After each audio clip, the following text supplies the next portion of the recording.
in terms of consistency, I really don't have it, unfortunately, on this channel. Because when I did a first episode review of the Orville, I just did it without you seeing me. It was a bunch of images, and I said, hey, I like Orville, go check it out. But here we are, the second to last episode of Orville, and I haven't commented on any one of them except for tonight, and it was mainly because this episode was really, really good.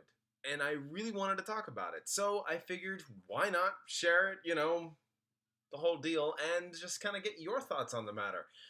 And in any case, let's get started. So the Orville opens up like it usually does, and it gives us kind of the setup situation and then the conflict. Now, the setup situation is John Lamar is actually a really smart person, but they only found this out after John Lamar, the navigator, and Gordon Malloy, the helmsman, both play a joke on the green gobbly guy. I don't know his name off the top of my head.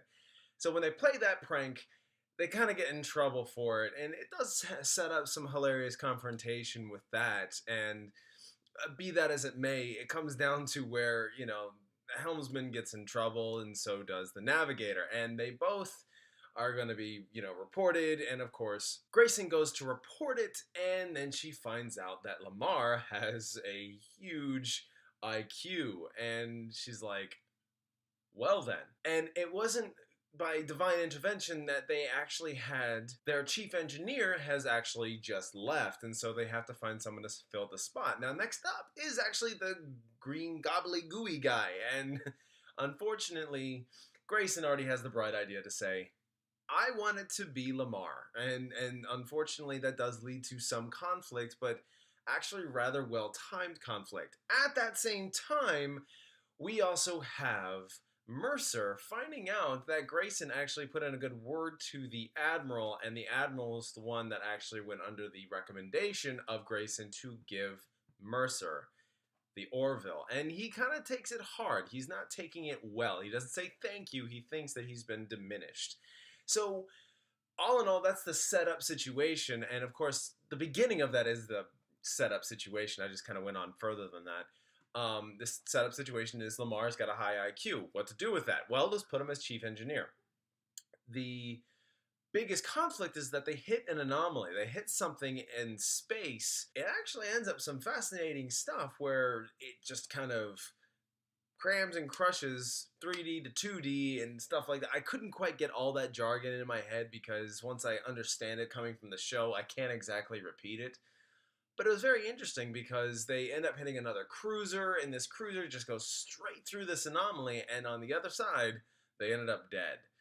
And that way, they had to explore a little bit more, understand what this anomaly is all about. The main reason why I found this probably the best episode out of all of them was really because of the character development, and if not, a really great message throughout. When Mercer isn't taking the great news that he had not earned this Orville by reputation, more by recommendation, he degrades the idea that he didn't want someone to say, hey, my ex-wife is the one that got me this job. He wanted to say he got it on his own accord. And he brings up some interesting points to say, look, this is why I really wanted this. And now he's going to second guess himself from now on.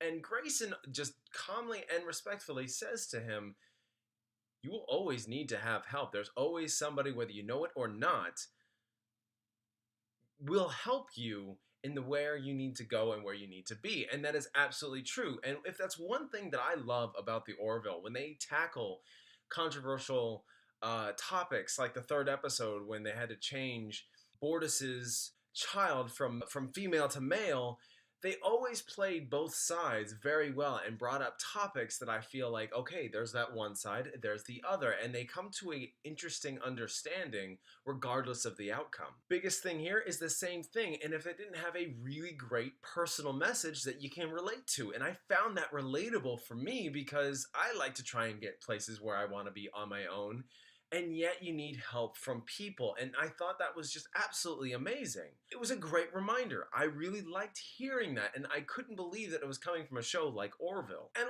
needless to say, I mean, this thing was actually kind of funny too, and I feel like it was the first funniest episode without being completely obnoxious. Not like the few episodes of quite a while back where, you know, you had Grayson's ex boyfriend with a one night stand or the hookup, and you know he shows up and he's in heat and everyone starts falling in love with him and each other and stuff like that. While I found that funny, it was rather obnoxiously funny. It was very Seth MacFarlane, and which is fine, but there's only so much of that I can take. But in the end, for this one, I can definitely say that this actually had a genuine sense of humor, genuine sense of conflict, and fascinating details about their world that they're setting up, especially when it comes to this anomaly, because they go right into it.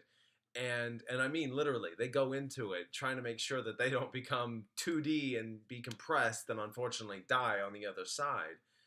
And it led to some interesting character developing moments. This was a great episode, and I look forward to seeing Orville every single week on Thursday nights, and this only just made it that much more enticing, you know, and I really, really like that. But like I said, in the end, this was one of the better episodes. I look forward to the finale, which is going to be next weekend, and I'm going to be doing a full season review of that. I just really wanted to share my thoughts. I love the personal message. I like the character developing moments.